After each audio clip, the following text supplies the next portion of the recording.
Alrighty guys, welcome back to another LEGO CMF series review, and today we have the Disney series, set number 71012, and this was released in 2016 in May, and it was met with a lot of praise, and it was really popular. In fact, so popular that it was almost impossible to find for like the first month it was out. So, yeah, it's got the, obviously, original size of bag and original material and everything, and it was like this nice dark blue, dark purple color. I like this color a lot, I think more than Series 2. Also, it's interesting that they did show just the Incredibles logo up there, but yeah, it's a good looking bag, and the leaflet here is actually a little bit weird. It's the same size as a typical regular series leaflet, but it actually unfolds sideways, and they're all arranged in this sort of horizontal orientation with 3 rows of 6 instead of the typical 4 rows of 4, because it was the first series to have 18 figures, and on the back it just shows you how to build a couple of the more complicated ones.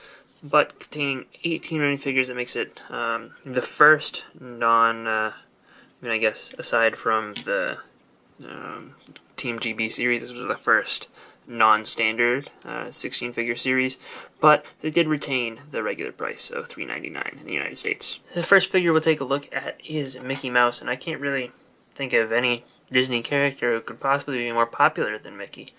And Mickey's probably the oldest of the characters in the series, seeing as he's kind of been around since 1928 in the famous Steamboat Willie cartoon, which has now been recreated as a LEGO Ideas set.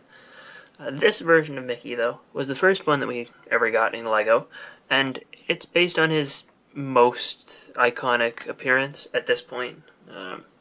It's kind of the traditional Mickey Mouse clothes with his yellow shoes and his red shorts with 2 white buttons, and his torso is pretty plain. It's just plain black, but legs are dual molded, and the printing for the shoes goes around really well, and his head was a brand new mold which featured dual molding, so his face is all molded in this flesh color, and the rest of his head is molded in black, and his eyes are printed on there, and I believe his nose is printed on too. It's painted around so you kind of get slightly fuzzy edges, but it looks pretty good most of the time.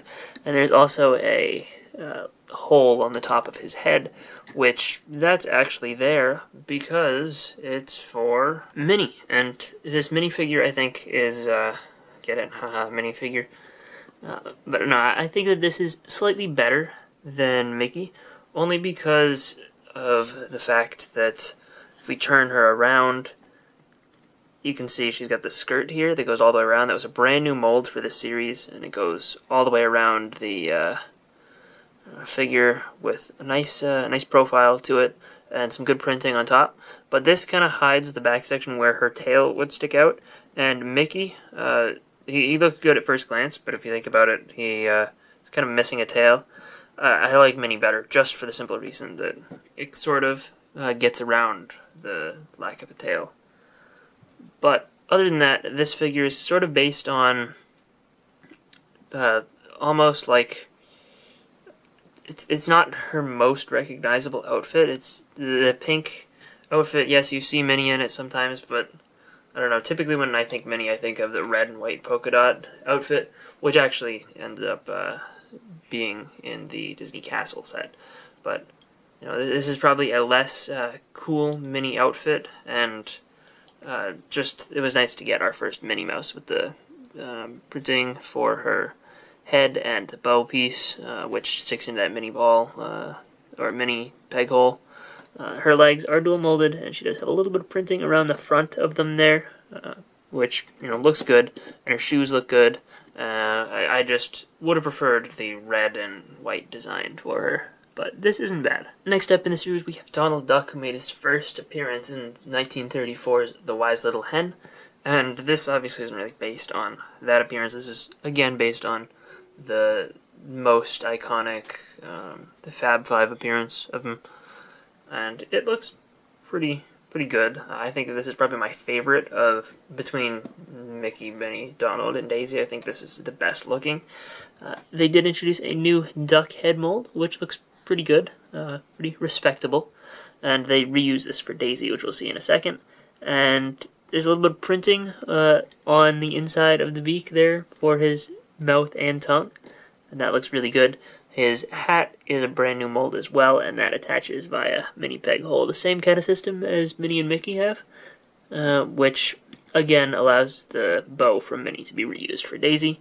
And he's got a little bit of back printing, and he also has this cool little duck tail piece which goes in between his legs and his torso. His legs were just dual molded in white and this light orange color, which is the same color as his beak, and it looks good. And I like the printing on his torso as well as the arm printing.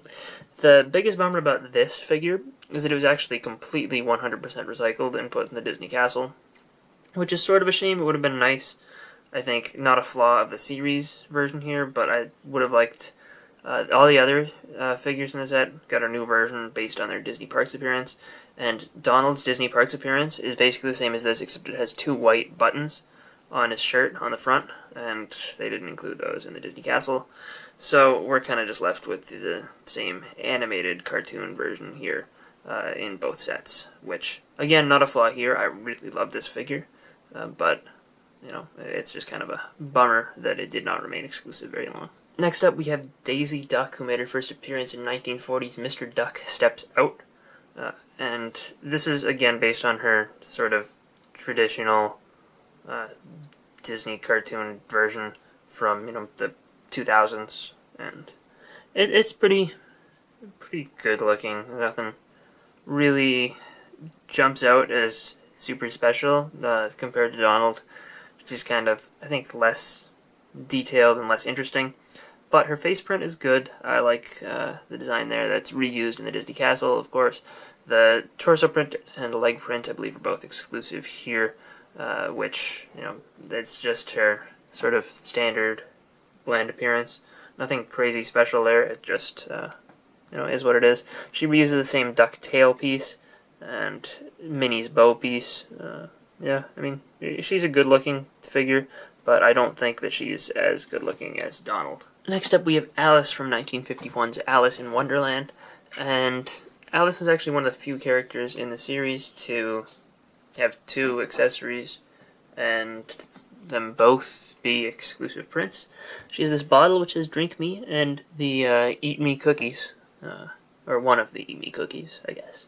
And, you know, those are both good accessories. I like both of them. Her torso print is pretty good. It's nice and cartoonishly simple, which is appropriate. Her hair is a nice new mold, which has the bow right there. It's a good design, and again, a nice cartoony design. Just some good back printing on the back of her torso, and she also reuses the same skirt piece as Minnie, and just has a little bit of print to continue the apron, and her legs have no printing aside from her shoes. Her face also no alternate expression, but the front of her face looks good, and this is a pretty good representation of the character. Alice in Wonderland is actually, I think, the only one of the movies represented here that I haven't seen, so, you know, Alice is one of the characters that I care least about, but she was still pretty well done. However, the Cheshire Cat, I think, I like this one a whole lot more. I think they did a great job with the mold for his head and the printing on there. This just looks like a great figure, regardless of the fact that, you know, I don't care too much for this guy as a character. This figure's just really well done. The printing all around is really good. He's got the dual molded short legs, which just continue the striping and even go all the way around the sides and the back. This is just a really good looking figure, and I don't know, this is one of the, I think, one of the best executed in the series. Even though he's supposed to be a cat, which isn't, doesn't seem like something that would adapt into minifigure form very well, but for making him somewhat humanoid-ish, I think they did a really great job here. Following Alice in Wonderland, the next movie officially represented here is Peter Pan from 1953, and this Peter Pan figure is pretty good looking, actually. I like the design of the hair and hat combo piece. The feather on there is pretty well printed up, and I don't know, the shaping of that is just good. The face is a little bit weird. It definitely fits, but shape or the proportions are a little bit off, and it's just because they're trying to print it onto a minifigure head. But it's not as spot on as something like Aladdin's, which we'll see later. But the torso print is pretty good, and the leg print is nice with the dual molding there, and the printing around it. It's a good looking figure. One interesting thing, though, is that his knives here are gold. In the official image of the series, and on the leaflet, they're silver, which, just an error here. I don't know if they changed it later into production. The ones in the movie, I think they're silver blades with golden handles, so I guess they were trying to flip between the two, and eventually they settled on this, but not before they settled on printing all the packaging with silver ones. So, you know, just a little bit of a weird thing to point out. And to go with Peter Pan, we have Captain Hook, and the Captain Hook figure is, again, pretty good, except the proportions of the face were a little weird. The nose is such a prominent feature of the character that it kind of looks weird when it doesn't exist. But the hair and hat mold combo is pretty good looking. It's nice, wraps around the back. The hat is impressive looking. It's got the nice feather on there. No back printing on his face, no alternate expression, but he does have some back printing on his torso. And he has the dual molded legs with the nice shoes there. And I like the metallic gold. It's a little weird that the metallic gold is only on the legs, and this part of the torso isn't really as metallic, like especially at the top of the legs. I mean, it is printed in metallic gold, it's just a little bit harder to see reflecting. He does have his hook hand, and he has the nice sort of fencing sword in gold, and that one was actually, the correct color on the leaflet, so just Peter Pan's is an issue. But nice to get this figure, and nice to get a figure with a hook hand. Also, I didn't mention there is some arm printing on both arms. Next up, we have Maleficent, the villain from 1959's Sleeping Beauty, and this is a pretty decently done figure as well. This is one of the only figures in the series to not have another figure that goes with it. If you've noticed so far, there have been two figures that kind of make a pair. Maleficent here doesn't have any other characters here. There's no Aurora in the series, and there hasn't been one made at all yet. So, hopefully we'll see one in the future. But her accessory is just a staff, which is built up with 3 pieces.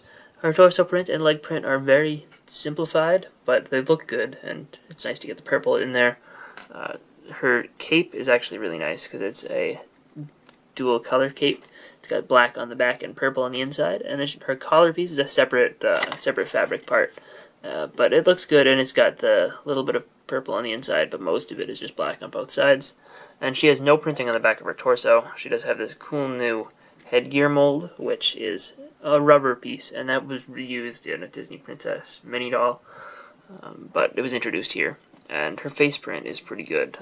They actually do a good job with the opacity on the black there. This is kind of before that issue started showing up, so they were able to execute it pretty well. But I don't know. I guess I'm glad they did that before nowadays, when their printing has kind of gotten a little bit worse. But she looks pretty good. Not my favorite character in the series, but pretty well executed. Next up, we have Ariel from The Little Mermaid, and this figure is pretty well done as well. I think that they captured the hair on this one really perfectly. It's a nice new mold, and it's done in red, which is perfectly appropriate. And it's nice and big and sweeps over the entire body. She does use a regular mermaid tail that has been an existing piece, but it's a new color in this regular green with the nice spring green print at the back. Her torso print is good. She does come with a clam as an accessory and a gem, which you could put inside the clam. It's not really a super accurate to anything accessory, but it looks good. And if we remove her hair, which is a very big piece, and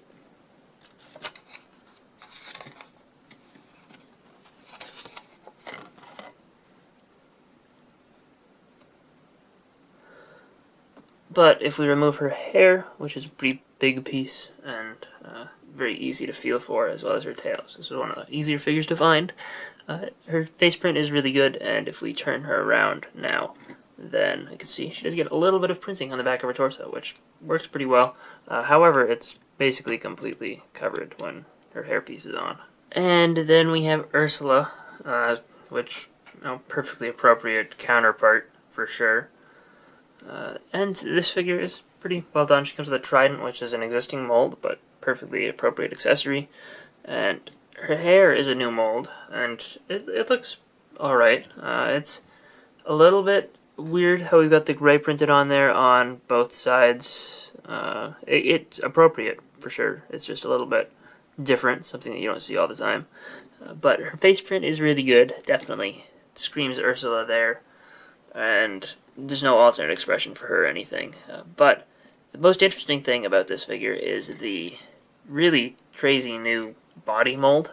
And yes, a lot of that is a mold. This is all molded here. So additionally, even some of the detail on her torso is basically created by the sort of tentacle leg piece. Yeah, her tentacle piece is really cool, and it covers up her torso pretty well. They do a good job printing this pretty opaquely, and her hair works pretty well, and her trident is nice, and comes together to make a pretty good looking representation of this character. They did reuse the hairpiece in the one of the Disney princess sets where they introduced Ursula and used another new mold for a mini doll bottom half with tentacles. Next up we have Aladdin from 1992's movie of the same name, and this figure is really good looking. I like the way that it came out. The torso print is really good. Again, they did a great job with the opacity on that, which is something that can't be said of certain minifigures today. I'm sure if he was done in Disney Series 2, he probably would not have looked this good. The feet are printed really well around. Usually you don't see them printing right above where the toes are. Usually there's like a gap between, but they didn't have to deal with that here, so they were able to execute that pretty well. He's also got a patch printed on there. And the back printing on his torso is pretty simple, put there. And he also has a nice new hair and fez combo, which was reused in the Disney Princess line, again, for a mini doll version of Aladdin. But this minifigure version is really good, and his face print works perfectly well as well. And he comes with no alternate expression, but he does include the lamp. The Genie is hiding inside as an accessory. And, well, the Genie also includes the lamp, which just gets a little bit weird when you have two lamps, but not too big a deal. Maybe one is Jafar's lamp. But, yeah, the Genie piece from Series 6 is reused here in regular blue, but they actually print red all the way around, including the sides, which is really impressive. I like that a lot. Torso print is very simple, but he does have arm printing, and his face print is good. It doesn't look exactly like the shape of the Genie's face, but, I mean, that's really hard to pull off, honestly, because, it's really not something that seems like it would fit well onto a minifigure's head. It does have a new headgear piece, which is actually, it looks a lot like the goblins from The Hobbit, but it's new because it has a little earring there, and he's got a feather piece, which is molded in pearl gold, and the feather part is printed black, which, that's nice to see, and that just fits into a mini peg hole. And he has no alternate expression or anything. But he looks pretty good, and it's just the face that's a little weird, but the rest of the figure is nice looking. Next up we have Buzz Lightyear, and this Buzz Lightyear figure actually used a lot of the molds from the 2011 Toy Story sets. The armor piece and the helmet and the wings are actually all from the original Buzz figure. This one is new though because it does have a new type of head. Instead of going with the molded head, they use a minifigure head and print it. And originally, when the series first came out, a lot of people were skeptical about it and weren't super huge fans, and I was kind of in that boat. But with the Toy Story 4 sets out, it kind of convinced me that this is the correct way to do things, and I actually really like this face now. Partially because they were able to actually print it, so that it looks like it's flesh tone. The Toy Story 4 version has a little bit of an issue there, and he kind of looks like a ghost. But the leg print is really good here. I think this is probably the best leg print that we've gotten for Buzz, because it even goes around the side on both sides. that's awesome. The arm print on him is really good as well.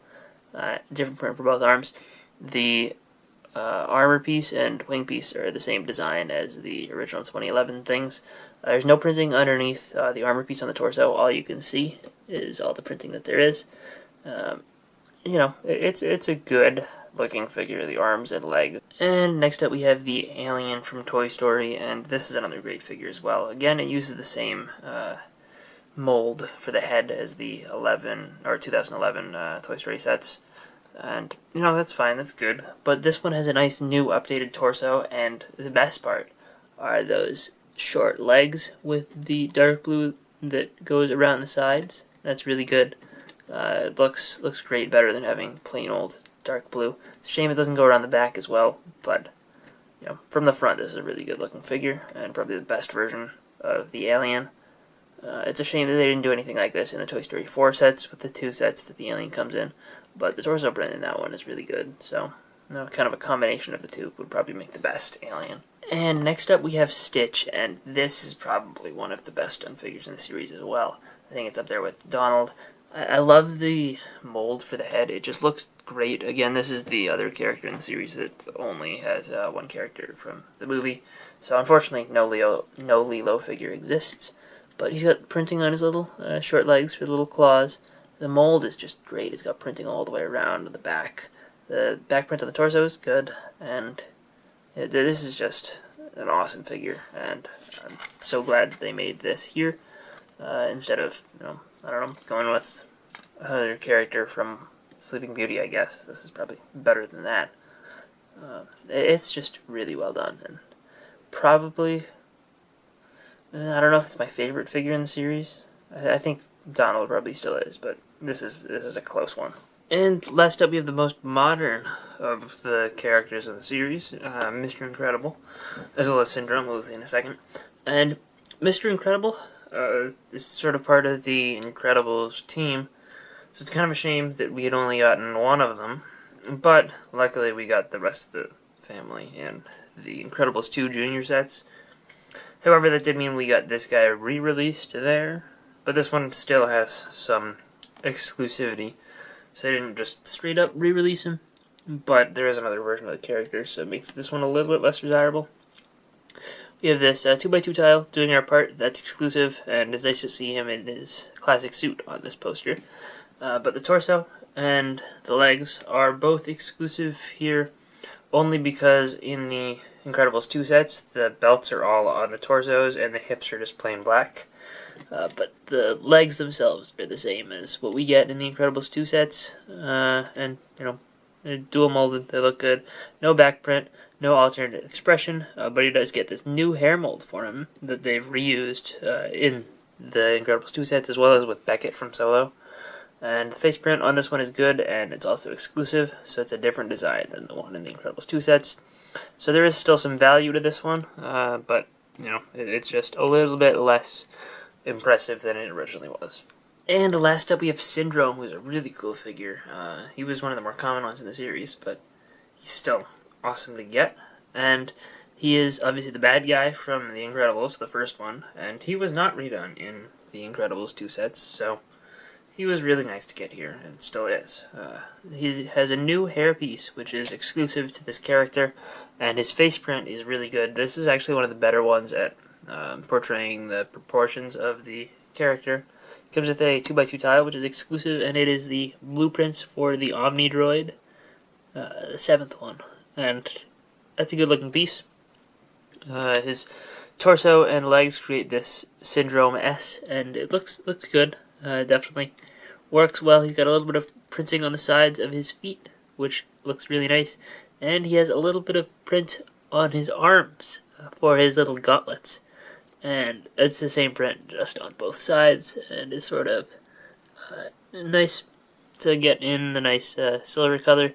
And he has no back print underneath his cape, dual molded legs though, and his face print, nothing is really hidden there, nothing on the alternate side. So, you know, this is a good representation of the character though, and I think probably the better of the two Incredibles figures here. Yeah, it's a definitely definitely a worthy inclusion. Overall, this is a really good series of figures. Probably my favorite CMF series. Period. The only one that rivals it is Disney Series 2. I think this one's better, just because I think that the character selections are better. But then, just doing this review, looking back, there's 3 characters in the series that kind of exist. Well, I mean, there's one that's straight up re-released elsewhere. There are 2 that very similar versions exist. Well, 3 that very similar versions exist. And then Daisy, Minnie, and Mickey all have another version. But, I don't know. So, I'm still on the fence between this and Disney Series 2. Starting to lean more towards 2 as being better. But, regardless, every figure in the series is good. A lot of them are great. Aladdin, in particular, and Stitch, and Donald, I think, are some of the standouts. Cheshire Cat, too, actually. He's really well done. But, yeah, there are a couple small things, like the faces on Captain Hook and the Genie, and maybe sort of Peter Pan. The faces aren't perfect, but that's because you're trying to translate an animated figure whose ridiculous proportions are sort of one of their defining characteristics onto a 2-dimensional cylindrical minifigure head. That's you can kind of see where that would get a little bit difficult. But I do think that some of the ones that kind of excel in this series are the non-humanoid characters, where they created a new mold for their headgear, or for their heads, that is. I do think that maybe they should have gone with a molded head for Genie. Yes, he's sort of humanoid, but he's also sort of not. I don't know. But regardless, I think that this is a very strong series. I don't think there was any figures in here who were particularly disappointing. I think they all lived up exactly to their appearance, really. And I don't know. I mean, yeah, this is definitely a great series for Disney fans like myself, and these do go great with the Disney Castle. Stay tuned, because later this week I will have a Disney Series 2 review, as well as a video just showing the Disney Castle and all of the figures from both series displayed around it. So, hope you guys enjoyed this review. If you did, let me know in the comment section down below. I'll see you guys all next time. Bye, everyone.